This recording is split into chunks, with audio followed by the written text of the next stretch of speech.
बातें करते करते रात हो जाती है। ड्रासा यहाँ एक सॉफ्ट म्यूजिक लगा लेती है। ये दोनों म्यूजिक की धुन पर डांस करने लगते हैं। इसी डांस के दौरान वो एक दूसरे के करीब आने लगते हैं और उनके बीच रोमांस होने लगता है। कुछ देर बाद लेवाई ड्रासा की तरफ देखकर एक मुस्कान के साथ कहता है, मैंने तुम्हारे लिए एक शायरी लिखी है, जब हम यहाँ से निकलेंगे तभी मैं तुम्हें वो शायरी दूंगा। अगले दिन लेवाई को वापस अपने वेस्ट टावर लौटना था। वह ड्रासा को अलविदा कहता है और रस्सी के सहारे वेस्ट टावर की तरफ चलना शुरू कर देता है। ड्रासा भी उसे जाते हुए देखती रहती है, लेकिन तभी हम देखते हैं कि कुछ क्रीचर्स ऊपर टावर की तरफ बढ़ रहे हैं, जिनमें से एक क्रीचर वहां लगे लैंड माइन से टकरा जाता है और एक जोरदार धमाका होता है। लैंड माइन के फटने से जो उसके लोहे के पार्ट्स हवा में उड़ जाते हैं, उनमें से एक पार्ट रस्सी से टकरा जाता है, जिससे रस्सी टूट जाती है और वह तेजी से उस खाई में गिर जाता है। लेवाई को गिरते देखकर ड्रासा बिना सोचे समझे अपना पैराशूट उठाकर वह भी उस खाई में कूद जाती है। खाई की गहराई में गिरने के बाद ड्रासा पानी की तेज बहाव वाली नदी में बहने लगती है। वह किसी तरह करके नदी से बाहर निकलकर किनारे तक पहुंच जाती है। दूसरी तरफ लेवाई की किस्मत अच्छी होती है कि वो एक बड़े से पेड़ पर गिरकर लटक चुका था। इतनी ऊंचाई से गिरने के बाद उसे चोटें तो काफी सारी आ जाती हैं, पर उसकी जान बच जाती है। जैसे ही उसकी आंखें खुलती हैं, वो देखता है कि एक बड़ा कीड़ा उस पर हमला करने के लिए बढ़ रहा है। वो खुद को बचाने की कोशिश करता है, पर तभी पेड़ की लकड़ी टूट जाती है और लेवाई नीचे पेड़ की जड़ों पर गिर जाता है। नीचे गिरते ही पेड़ की जड़ों ने उसे अपनी गिरफ्त में लेने लगती है और लेवाई को जकड़ लेती है। उससे पहले कि ये जड़ें लेवाई को मार देती, वहाँ ड्रासा पहुँच जाती है। वो जल्दी से चाकू निकालकर इन जड़ों को काटने लग जाती है, जिससे लेवाई आजाद हो जाता है। इसके बाद लेवाई और ड्रासा चारों ओर देखने लगते हैं। हर तरफ सन्नाटा और डर का माहौल छाया होता है। तभी अचानक पेड़ों की आड़ से कुछ क्रीचर्स निकलकर उन पर हमला कर देते हैं। यहाँ उनके बीच एक बड़ी फाइट होने लगती है। लेवाई अपनी बंदूक संभालता है और पहली गोली सीधे एक क्रीचर के सर में मारता है। एक के बाद एक दोनों ने मिलकर दोनों क्रीचर्स को खत्म कर दिया। यहाँ लेवाई की नजर क्रीचर की डेड बॉडी पर पड़ती है। वह देखता है कि क्रीचर ने वही आर्मी वर्दी पहन रखी थी जो किसी जमाने में अमेरिकन सोल्जर्स की होती थी। ये देखकर लेवाई के रोंगटे खड़े हो जाते हैं। तभी उसे जेडी की वो बातें याद आती हैं, जब उन्होंने बताया था कि 1940 में 2400 सोल्जर्स के एक बड़े ग्रुप को इस खाई में भेजा गया था और वो सैनिक कभी वापस नहीं लौटे थे। उसके बाद लेवाई और ड्रासा एक अजीब भयानक सी जगह पर पहुंच जाते हैं। यहाँ का मंजर किसी बुरे सपने जैसा था। हर तरफ इंसानों के सड़े गले शरीर पड़े थे और सबसे अजीब बात यह थी कि इन शरीरों के अंदर से पेड़ पौधे उग आए थे। ऐसा लग रहा था जैसे कोई जानलेवा वायरस ने इस जगह को अपनी गिरफ्त में ले लिया हो। तभी अचानक पेड़ों के बीच से कुछ हलचल होती है। लेवाई और ड्रासा समझ जाते हैं कि क्रीचर्स एक बार फिर उनका पीछा कर रहे हैं। डर के मारे ये दोनों तेजी से भागने लगते हैं और एक टूटी फूटी चर्च में घुस जाते हैं। दरवाजा बंद करने के बाद सामने उन्हें एक अजीब सा नजारा दिखता है। हर तरफ इंसानों की लाशें पड़ी हुई थी। उनकी हालत देखकर ऐसा लग रहा था जैसे उन्होंने खुद अपनी जान ले ली हो ताकि इस वायरस से बच सके। अचानक एक बड़ी मकड़ी ड्रासा के ऊपर कूद पड़ती है और ढेर सारी और भी मकड़ियाँ निकल आती हैं। ये मकड़ियाँ साइज में काफी बड़ी होती हैं। जैसे ही स्पाइडर उन पर हमला करता है, लेवाई और ड्रासा मिलकर उसे खत्म कर देते हैं। दूसरी तरफ चर्च का दरवाजा वो क्रीचर तोड़कर अंदर आ जाते हैं। लेवाई और ड्रासा अपनी जान बचाने के लिए उन पर फायरिंग शुरू कर देते हैं और जैसे तैसे करके उनसे अपनी जान छुड़ाकर चर्च से बाहर निकल आते हैं। तभी लेवाई की नजर सामने पहाड़ में बनी एक पुरानी सुरंग पर पड़ती है। वह दोनों फौरन उस सुरंग के अंदर घुस जाते हैं। अंदर जाकर उन्हें पता लगता है कि असल में यह एक पुरानी लैब है। यहाँ हर जगह टूटी फूटी कांच, मशीन्स और पुराने जंग लगे हुए कंटेनर्स पड़े थे। यहाँ लेवाई को एक पुराना डीवीडी कैसेट मिलता है। लेवाई डीवीडी को प्ले करता है और स्क्रीन पर एक लड़की नजर आती है। वह लड़की कहती है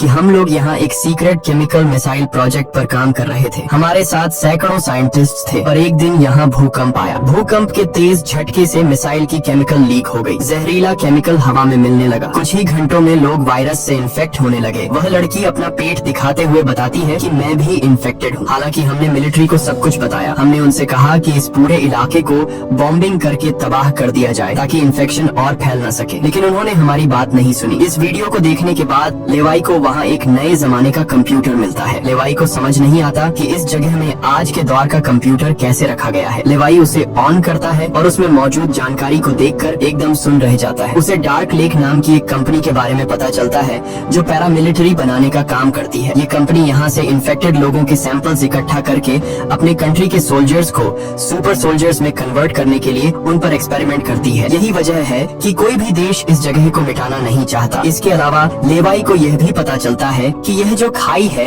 यहाँ पर एक बहुत ही बड़ा मिसाइल है जिसकी एक्टिवेशन पर जब वो फटेगा तो 4.2 किलोमीटर की लंबाई में सब कुछ मिटा देगा। लेवाई और ड्रासा ये सारा राज समझ जाते हैं। उन्हें पता चल जाता है कि जिस लेडी बार्तो ने उन्हें यहाँ भेजा था वही इस जगह की ओनर है और वो इस जगह का गलत इस्तेमाल कर रही है। और इस जगह को सीक्रेट रखने के लिए लेडी बार्तो हमेशा ऐसे इंसान को यहाँ पर ड्यूटी के लिए चुनती थी जिसका पीछे कोई पूछने वाला नहीं हो, और उस इंसान को यहाँ साल भर ड्यूटी करने के बाद मार दिया जाता, जिस तरह से जेडी को मार दिया गया था, ताकि वो बाहर आकर दुनिया को इस जगह के बारे में नहीं बता सके। ये सब जानने के बाद जैसे ही ये दोनों वहाँ से निकलते हैं, तभी एक घुड़सवार क्रीचर ट्रासा को रस्सी से जकड़कर अपने साथ ले जाता है। लेवाई ट्रासा की तलाश में यहाँ वहाँ भटकता है, लेकिन उसे ट्रासा कहीं दिखाई नहीं दे रही थी। तभी लेवाई एक ऐसी जगह पर पहुँचता है जहाँ एक बड़ी मिसाइल रखी हुई थी। ये वही मिसाइल थी जिसके बारे में डार्क लेक कंपनी के कंप्यूटर से लेवाई को जानकारी मिली थी। लेवाई को सब कुछ साफ समझ आ चुका था। असल में वॉच टावर में पहले रह चुके लोग जब यह कहते थे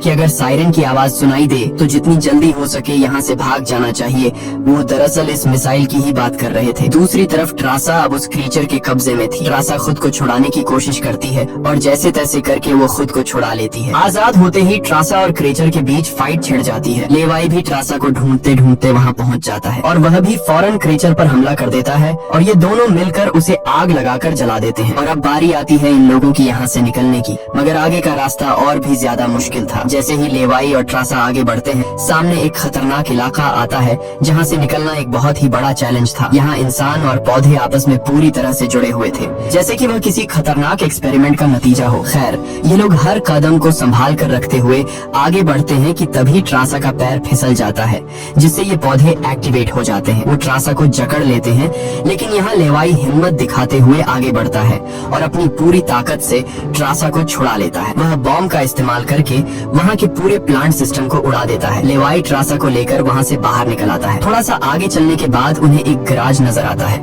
जहाँ पर एक गाड़ी खड़ी होती है। ये दोनों जल्दी से उस गाड़ी में बैठ जाते हैं और उस जगह से निकलने की कोशिश करने लगते हैं। आखिरकार कुछ दूरी तय करने के बाद उन्हें एक रस्सी नजर आती है जो ऊपर वॉच टावर तक जाती थी, लेकिन अब वो क्रीचर्स भी उनका पीछा करते हुए वहाँ तक पहुँच चुके थे। अब यहाँ रस्सी को हाथों से पकड़कर ये लोग अगर ऊपर चढ़ते तो ये क्रीचर्स इन्हें मार देते। इसलिए लेवाई समझदारी से काम लेते हुए जीप को रस्सी से बांधकर ऊपर चढ़ने लगते हैं। ये लोग जीप को इसलिए रस्सी से बांध लेते हैं ताकि ये दोनों जीप में बैठकर उनके हाथ क्रीचर्स के साथ लड़ने के लिए फ्री हों। वो क्रीचर्स उन पर हमला करते हैं और यहाँ उनके बीच एक बड़ी फाइट होती है, लेकिन वो क्रीचर्स तादाद में काफी ज्यादा थे, इसलिए वो इन पर भारी पड़ रहे थे। यहाँ लेवाई के दिमाग में एक आइडिया आता है। वह जीप की पेट्रोल टैंक इन क्रीचर्स पर लीक कर देता है, जिससे निकलने वाले तेल को आग लगाकर उन सभी क्रीचर्स को जला देता है और आखिर में ये लोग उस जीप की रस्सी काट कर उसे नीचे छोड़ देते हैं, जिससे वो सभी क्रीचर्स मारे जाते हैं। इस तरह से ये लोग फाइनली ऊपर चढ़ने में कामयाब हो जाते हैं। अब इन दोनों को पता चल चुका था कि अगर ये दोनों यहाँ साल भर ड्यूटी कर भी ले तब भी आखिर में इन दोनों को मार दिया जाएगा। इसीलिए अब ये दोनों एक बड़ा फैसला करते हैं कि अब वो इस जगह की रक्षा नहीं करेंगे बल्कि इस जगह को तबाह कर देंगे, ताकि इनकी तरह कोई दूसरा सोल्जर यहाँ पर न फंस सके और इस जगह का गलत इस्तेमाल बंद हो जाए। ये सब करने के बाद ये दोनों यहाँ से दूर जाकर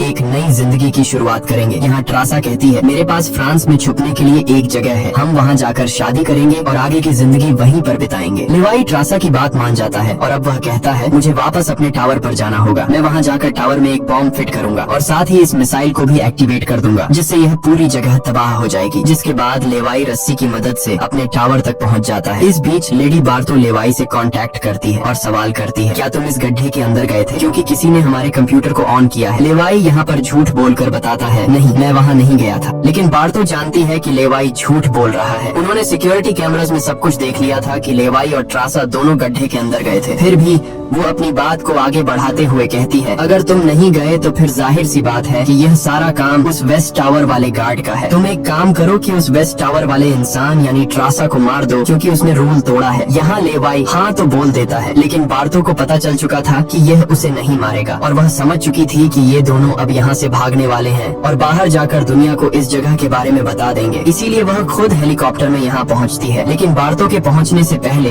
ये दोनों अपनी पूरी तैयारी कर चुके थे। लेवाई टावर से काफी दूर जाकर अपनी लाइफ का सबसे लंबा शॉट लेता है और सीधा उस टावर पर गोली मारता है जो सीधा नीचे मिसाइल से कनेक्ट था, जिससे एक तेज सायरन बजने लगता है। अब उनके पास टाइम कम था। ये दोनों तेजी से भागने लगते हैं क्योंकि जब मिसाइल फटेगी तो वह 4.2 किलोमीटर के एरिया को तबाह कर देगी। लेवाई और ट्रासा दोनों पूरी ताकत से जंगल की ओर भागने लगते हैं। ट्रासा अपनी जान बचाते हुए उस जगह से काफी दूर निकल जाती है, लेकिन लेवाई के पैर में चोट आई थी जिससे वह तेज नहीं भाग सकता था। दूसरी तरफ बार्तो को भी यह समझ आ चुका था कि जल्द ही मिसाइल ब्लास्ट होने वाला है। ठीक इसी वक्त मिसाइल एक्टिवेट हो जाती है और एक बहुत ही बड़ा धमाका होता है जिससे पूरी खाई तबाह होने लगती है। ये ब्लास्ट इतना भयानक था कि उसके लपटने और झटके दूर तक फैल गए, जिसमें बार्तो का हेलीकॉप्टर भी उस धमाके की चपेट में आ जाता है और वह वहीं मारी जाती है। ट्रासा ने तो 4.2 किलोमीटर का फासला तय कर लिया था, लेकिन लेवाई उस धमाके की लपेट में आ जाता है और धमाके से आने वाली तेज हवा